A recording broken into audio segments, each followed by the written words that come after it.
Thank you for tuning in to On Fire TV.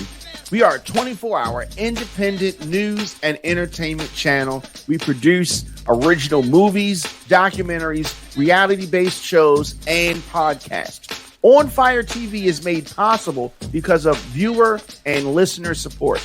Go to onfire-tv.com to become an On Fire Plus member. Your dollars and your support have kept us going, and we are just getting started.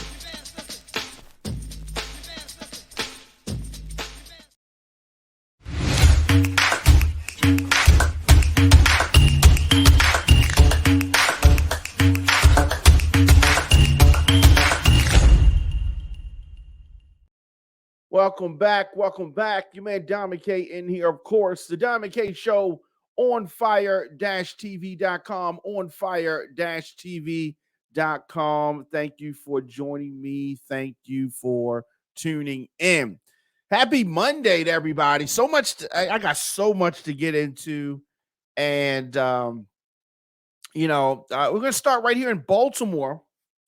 Baltimore leaders have announced the takedown of a major drug gang, major drug trafficking organization. The Baltimore City State's Attorney Ivan Bates, along with other city leaders, this morning announced the arrest of 5 individuals involved in alleged drug trafficking. Back in January, the Baltimore City Police Department's group violence unit, began to investigate this alleged organization that was selling fentanyl. And they were operating out of the Shipley Hill neighborhood. Officers said that they identified 5 alleged members, and names are Dane Kennedy, Michelle Taylor, Jaden Wingate, Kenneth Davis, Deshaun Parker. Police say that they determined that this group sold fentanyl out of 2 residents on the 300 block of Franklin Town Road. So there was this big investigation, 3-month investigation. Detectives said that they conducted physical and aerial surveillance. So they're watching this place, and they decided on March the 29th that the 5 individuals would be indicted by this grand jury. They have claimed to dismantle this drug trafficking organization. And of course, they want to pat themselves on the back, talk about the skillful coordination of the law enforcement and the prosecutors and that whole union. They talk about the persistence and the dedication over several months. State's Attorney Ivan Bates said in a news release, and the hard work of the Baltimore Police Department, narcotics team, all of this kind of, hoopla to take down these 5 individuals. They said that it resulted in the removal of deadly weapons and drugs from the streets. Baltimore City saw a 920 fentanyl-related overdose deaths in 2020. That's crazy. So critical to everything that we're doing to work to build relationships with our law enforcement partners and foster this kind of collaboration with all levels of law enforcement. And they talk about saving lives. So when they mention the number of fentanyl deaths, it's 920 that happened in 2022. So they are kind of foreshadowing how they're going to present this case, and they're going to say this is the amount of deaths that we had 3 years ago, and it's only increased since then. And these defendants, who are facing a total of 386 years in prison if convicted on all charges, they're definitely going to throw the book at these folks. It says that state's attorney said that we stand unified and fully committed to the safety and well-being of our residents. We are holding those who choose to do illegal activities accountable, and we will continue to go after those who spread harm in our communities. Mayor Brandon Scott said that our commitment to making Baltimore safer requires deep collaboration and extensive strategy, and I'm thankful for our partners at the state's attorney's office, the Baltimore Police Department, and my Office of Neighborhood Safety and Engagement. So as you can see, Baltimore city leaders taking a victory lap, and they are trying to celebrate this win. And, what I would say, obviously, is they're citing numbers from 2020 as far as the fentanyl deaths. What impact is this? What direct impact is this having right now? How can we even measure that? Crime has increased. Drug sales has increased. Illegal activity has increased.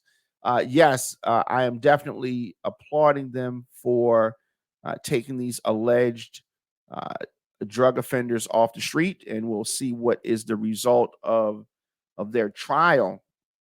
But I don't know if I want them, getting too excited, right? We are still well into this fight. And, but I mean, you got to take the wins as they come, right?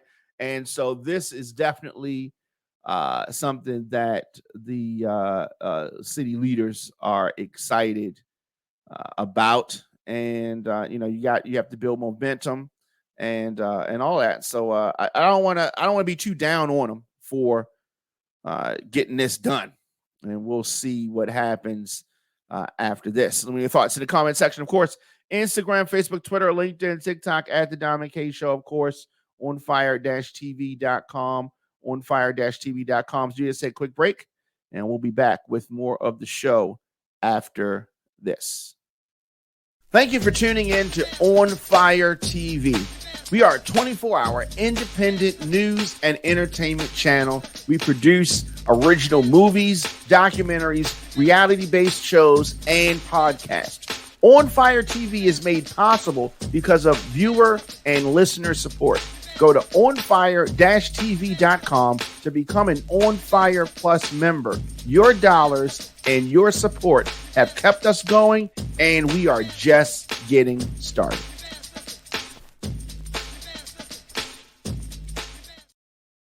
Welcome back. Your man Diamond K in here, of course, the Diamond K Show. onfire-tv.com, onfire-tv.com. And before we go any further, I want to talk about the pre-Memorial Day Adidas party, which is going down Sunday, May the 28th, 8 p.m. to 2 a.m. They have an all-star DJ lineup: DJ Tons, DJ Manny, DJ Kenny K, Mr. Incredible, DJ Booby, DJ Kibi, DJ Scotty B, DJ Hot Toddy, DJ Double L, DJ Gutta, DJ One Love, all in one building, hosted by April Watts, Ryan the Lion, just a bunch, Big Status. It is going to be an event that you do not want to miss. The pre-Memorial Day Adidas party going down Sunday, May the 28th from 8 p.m. to 2 a.m. at the Patapsco Arena, 3301 Annapolis Road. As I said, the Patapsco Arena. Tickets are available right now. Ticket locations, DTLR, M&K Music, Security Mall, Silver Star Restaurant, a whole bunch of spots. Marshall's Music, you can get them from Sean Marshall. Tickets, you got to have tickets to get into this event. No ticket, no entry. Tickets are $30. Tables $300. As I said, the pre-Memorial Day Adidas party. It is going to be an indoor-outdoor event brought to you by Terry T and Sean Marshall. It's going to be fun. Now, this is for the grown folks, right? All the youngsters, this is not your party. This is a grown folks extravaganza.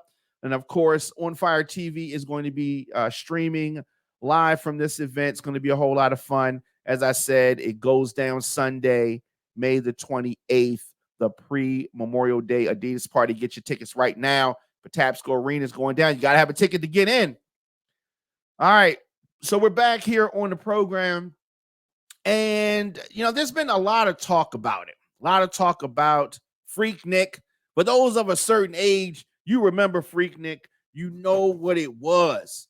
So Jermaine Dupri has been clearing up some of the rumors about this Freaknik documentary. It's coming on Hulu. And of course, the news has surfaced that, this was the rumors that 5 prominent women were trying to sue Hulu, trying to take them to court to stop this Freaknik documentary from airing on the platform. Since then, it has been revealed that Jermaine Dupri is one of the folks behind this documentary. And Dupri has addressed the backlash and some of the viral news surrounding this release. First of all, I'm excited about this. I was unable to go to Freaknik. I would have loved to have gone, but I was definitely not able to go, too young to go. I would have loved to have been there. I know some people that were there, and this documentary is definitely going to give folks a glimpse. Now, of course, I was around mixing in clubs, working in record stores. The 90s were crazy. It was wild.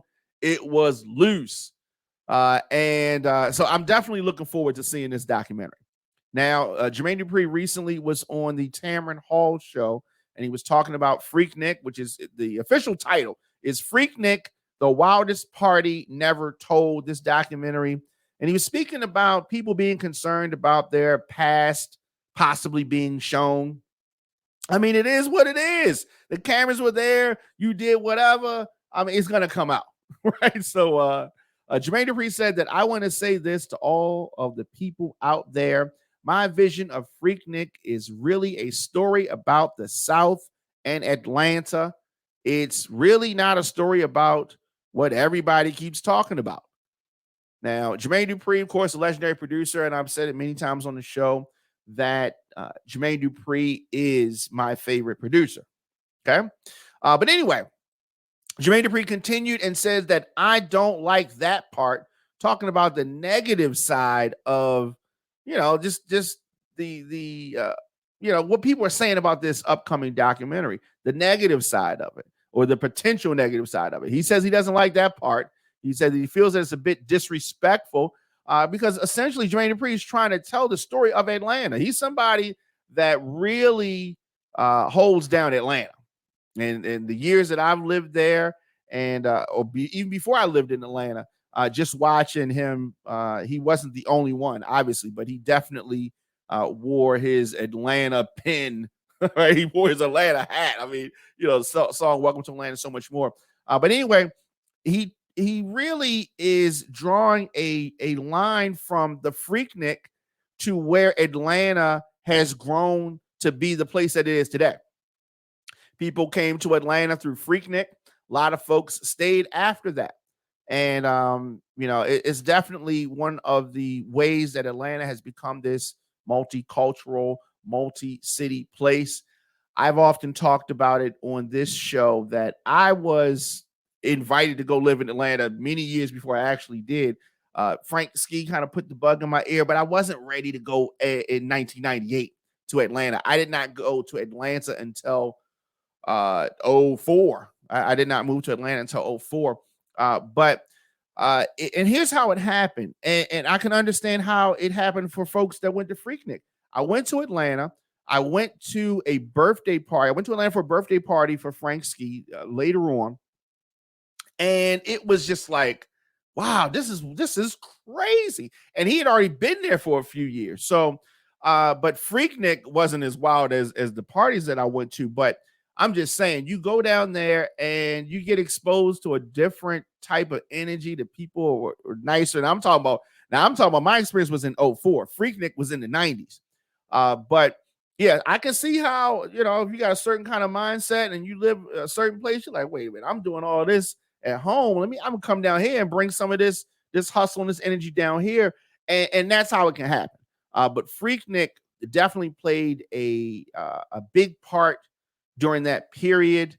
And Dupri definitely concluded by saying that he can't say that you're not going to see Freakin' in the movie. You're definitely going to see that. I mean, it's called Freaknik, and that's what it is. But I am looking forward to seeing this Freaknik documentary. There's been so much talk about it. so much hype about it, and we're going to get to see it real soon. Don't know when it's coming out, but I'm sure it's going to be, probably by the summer. Definitely going to be coming soon.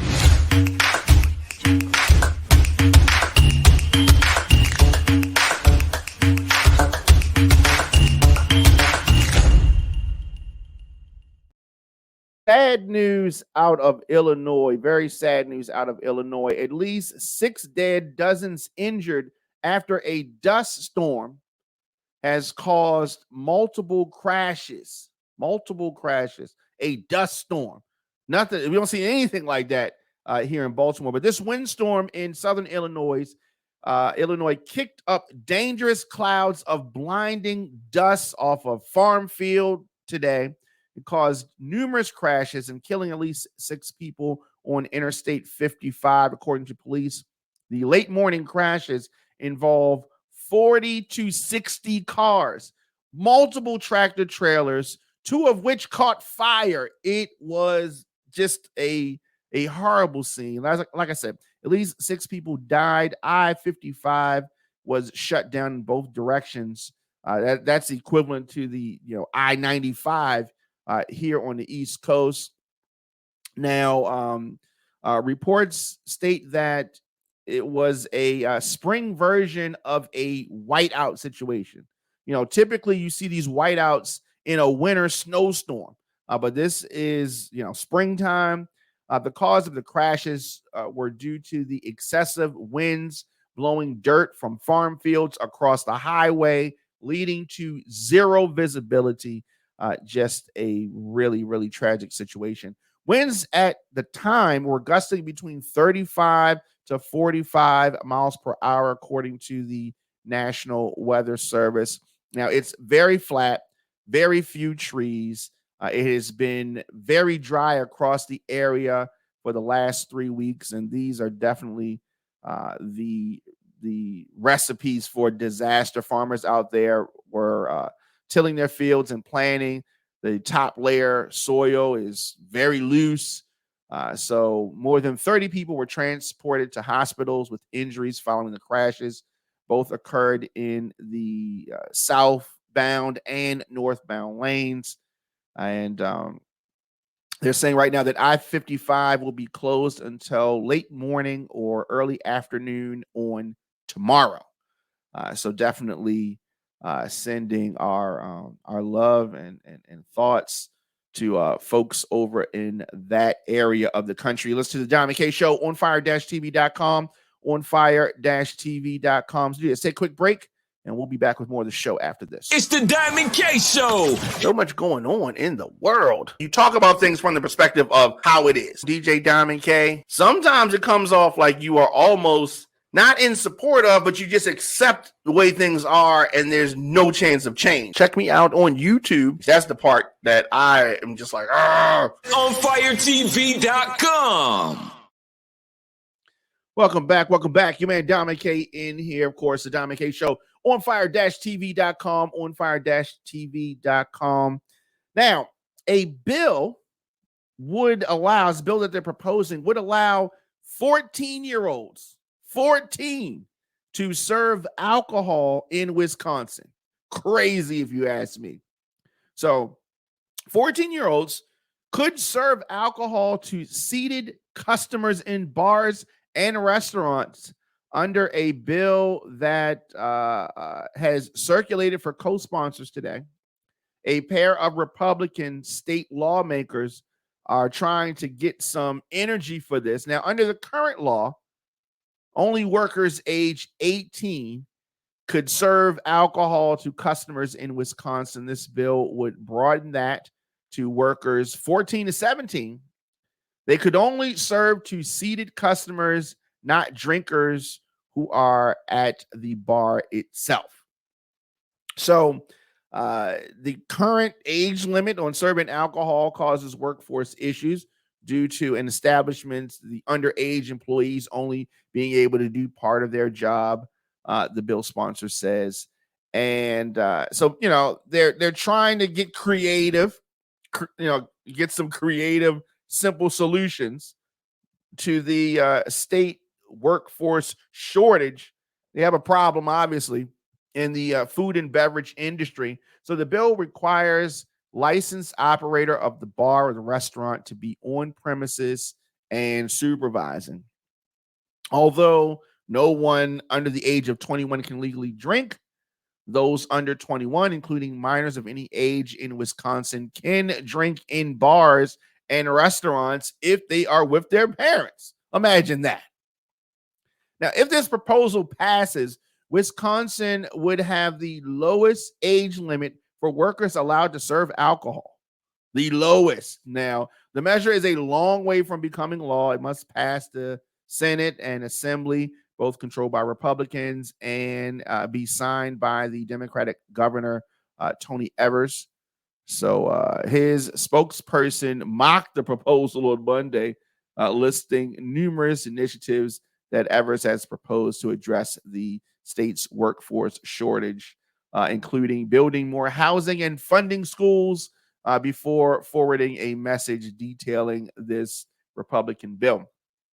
So do you think that 14 years old is too young to serve alcohol, even if they're seated at a restaurant, even if they're at a table? Is that too young? Yes, it is too young. It is too young, but very clever. Nice try. I don't think it's going to happen. And it definitely shouldn't happen here in Baltimore, and it shouldn't happen in Atlanta, and wherever you're living at, shouldn't happen there. But look, what do I know, right? Let me know your thoughts in the comment section. Of course, Instagram, Facebook, Twitter, LinkedIn, TikTok, at The Diamond K Show. Of course, onfire-tv.com, onfire-tv.com. Quick break, and we'll be back right after this. Thank you for tuning in to On Fire TV. We are a 24-hour independent news and entertainment channel. We produce original movies, documentaries, reality-based shows, and podcasts. On Fire TV is made possible because of viewer and listener support.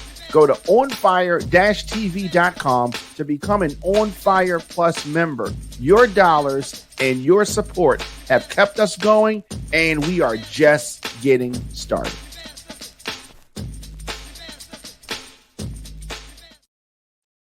Welcome back. Your man Diamond K in here, of course, the Diamond K Show. I am here weekdays, 6 p.m., breaking down news, breaking down culture, stories of the day that come across my desk.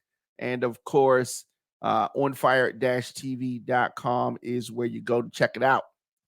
So we've been talking about it, and you're going to hear me mentioning this more and more because we are going to be streaming from this event. But not only that, this is an indoor-outdoor pre-Memorial Day Adidas party. So break out those shoes, break out the outfits. It goes down at the Patapsco Arena Sunday, May the 28th from 8 p.m. to 2 a.m. Check this out. 2 ballrooms, an outside tent. So this is outside, inside, indoor, outdoor. Check out this all-star DJ lineup. DJ Tons, DJ Kenny K, DJ Booby, DJ Scotty B, DJ One Love, DJ Gutta. Oh, I'm not finished yet.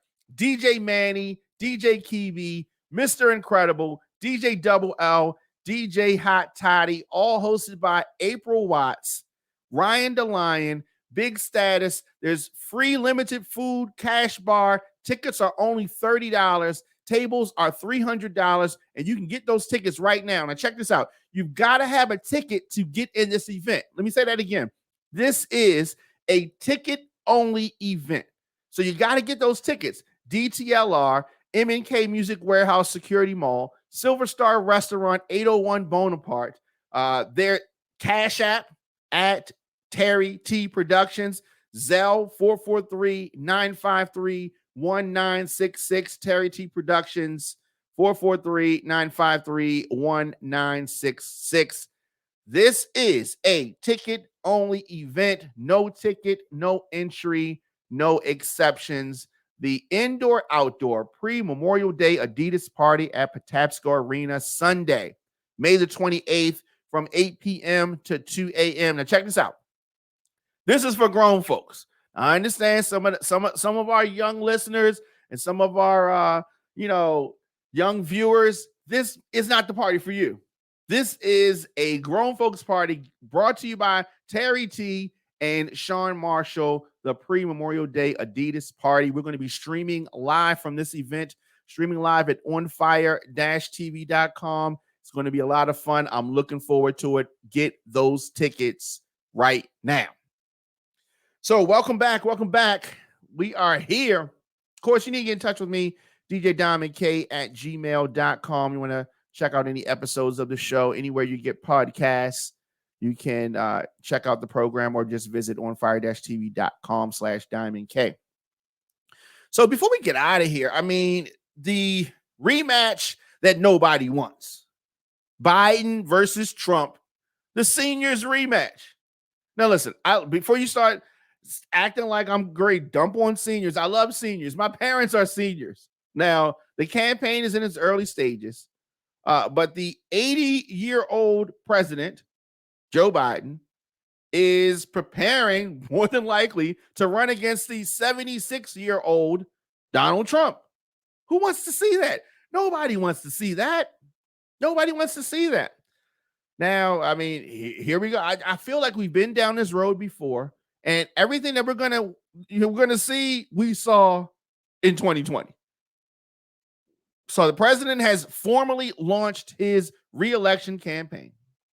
Now, that move has finally quelled the speculation. All the questions have been answered. Is he going to run? Is he going to run? Yes, the 80-year-old president is going to run. I mean, and if you're looking at it from his standpoint, I mean, what else is he going to do, right? He's wanted to be president since the 80s, and he's finally president. So is he going to just back out? No. Ego ain't going to let you do that. The ego ain't going to let you do that. And but it's not just ego. So in his mind, he's looking and saying Donald Trump is going to be the Republican nominee. I'm the only person that can beat Donald Trump. He doesn't think that anybody else can beat Donald Trump only because he's done it before, right? You can't call Hillary. Hillary didn't beat him. I mean, she may have, but she didn't win. All right, so I guess she has it. But like I said, we've been down this road before. So despite losing 3 years ago, Trump remains the undisputed front runner to the Republicans. It's insane to me because, and here's the thing, I'm sure that the Republicans, the politicians, they probably don't want Trump, but the people, Trump has bypassed the gatekeepers and spoken directly to the Republican base, and they won him. So the politicians got to go with it, but it's not going to end well. I mean, it's just so crazy, but here we are. I feel like we've been here before. Now, there's still 18 months to go before the presidential election. A lot of potential shifts, a lot of things can be moved across the board. What do you call it? The bishop, the king, the queen, all that stuff can be moved around. But he's the clear front runner, Trump. Now, the political climate, a lot of time, but it is increasingly likely that there's going to be a repeat of the 2020 presidential election season, meaning we're going to see Joe Biden versus Trump. The only difference is the other one's president when the other one was the last time. I mean, that's it. Now, as far as the Republican nominee potential Donald Trump goes, he's facing mounting legal troubles. That doesn't seem to matter. Including criminal charges in Manhattan. That doesn't seem to matter. An ongoing probe in Georgia into his efforts to overturn the election from the last time. That doesn't seem to matter. Trump's poll numbers have actually improved in recent weeks among the Republican grassroots folks on who they will select to be their party's candidate, while those for his main rival, Governor Ron DeSantis, have faltered. I don't know what kind of operation DeSantis is running over there, but those folks, maybe he's not listening to reason, but he's making a lot of mistakes. He's making a lot of mistakes. But overwhelmingly, the majority of Americans don't want to see Trump run. So the people that are excited are just the Republican base, right? But, you know, I don't think that Trump should seek another term. I don't think that Joe Biden should seek another term. It is very worrying sign for Democrats because, half of them don't want to see Biden run again either. And he's the president. He's already the oldest serving president in history. Biden would be an unprecedented 82 years old at his inauguration if he is able to secure another stint as the commander in chief. By the time he got to the end, he would be 86. Now, Biden claims, I'm running because I got to finish the job, and we'll see. We'll see about that, and we'll see what happens. But I don't know. I just wish that it was somebody else. And here's the thing: it could be somebody else, right? But the system is set up a certain way. And until we, the people, force these seniors to get out the way, force these seniors to change things, there's an age limit to run. And to me, there should be an age limit not to run, right? That's what I'm thinking. Let me know your thoughts in the comment section, of course. Instagram, Facebook, Twitter, LinkedIn, TikTok, at The Diamond K Show, of course, on fire-tv.com. Music submissions, booking, or any business info, djdiamondk at gmail.com. Not hard to find. As I said, you stream more episodes of The Diamond K Show on fire-tv.com/diamondk. Very easy to do that. Tap in at onfire-tv.com/join to get exclusive content while supporting this independent network as an On Fire Plus member. I will be back here tomorrow, of course, 6 p.m. for more of the news, entertainment, trending stories that come across my desk. And of course, you can always join the program live. See you guys tomorrow.